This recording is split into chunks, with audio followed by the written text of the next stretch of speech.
ground. We are just 5 days away from an historic event, the total solar eclipse, which will show us parts of the sun that's rarely visible to the naked eye. And New Yorkers will be right in the path of this extraordinary event. Joining us this morning from the Goddard Space Flight Center in Maryland is NASA astrophysicist Dr. C. Alex Young. So good morning to you, Dr. Young. Appreciate you being here. Good morning. Okay, we are all very excited about this. We've been talking about it for weeks. We got our glasses ready. Yes. Major viewing event. Unlike the eclipse in 2017, though, this is a lot bigger, right? Covers much more ground. So give us a little more insight for those who, aren't really sure about which eclipse is which, how this kind of differs from the last time we saw one in 2017.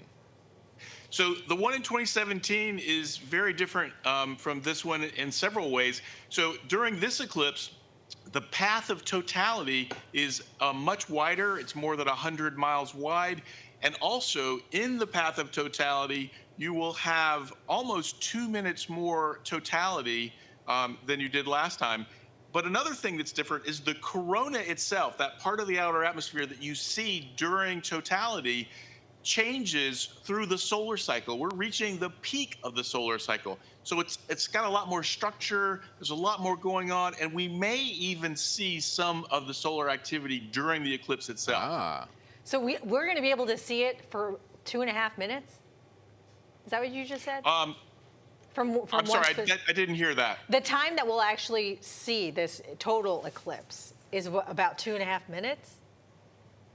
So the total eclipse will be, roughly, depending on exactly where you are in the path, the closer you are to the center, but it'll actually can be up to 4.5 if you're actually in the center line. Yeah, so, here in New York City, New Jersey, our area, right, we get to see partial. But for somebody like you'll see the partial. Right, for somebody like you, right, because we're going to look at it and be like, wow, that looks cool, but I don't really know what I'm looking at besides that it's the sun. What are you looking for as an astrophysicist when you look at it, right? What are you studying? If we can get like a little nerdy for a second. Yeah, this outer part of the atmosphere that we see, the corona, is very unique, and we can only see this part of it during this total eclipse on the ground. We can't even do this from space.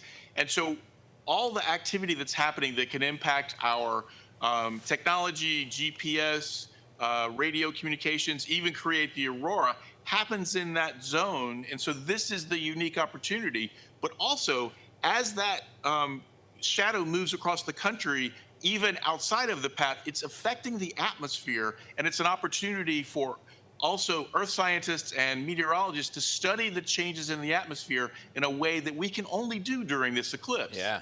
So what are you most looking forward to?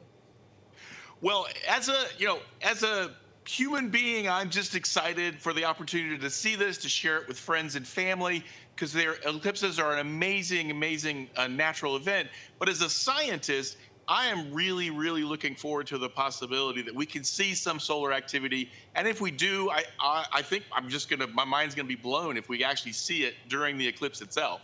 Yeah, I mean, because if you don't, and when you're studying that, it's like you got to kind of one shot, right? Because then you don't do this again for 40 years. Getting to see it with my own eyes, not from space, not with a telescope, is just fantastic. Yeah, speaking about seeing it with your own eyes, we do want to talk about the importance of safety, right, during the eclipse. Absolutely. So you want to make sure that even during the totality, if you're in the path, the rest of the time and outside the path, we have a partial eclipse. And so you always need to be wearing special safe solar viewing or eclipse glasses, because it's just like looking at the sun, it can hurt your eyes. So, and if you can't do it with the glasses, you can do it indirectly by looking at the shadows, maybe even take a colander or use your hands to make shadows on the ground. Yeah, that's what we learned all about the colander and all the tricks of the trade. Cheese grater. If you run out of glasses. Hey, we're out of time. Dr. Young, appreciate you. By the way, great rings on your hand today. Those are fantastic. Thanks a lot. I appreciate it. That's a nice little detail there. Enjoy it, okay? I know you're looking forward to this, as are we. Good to see you. Thanks, you too.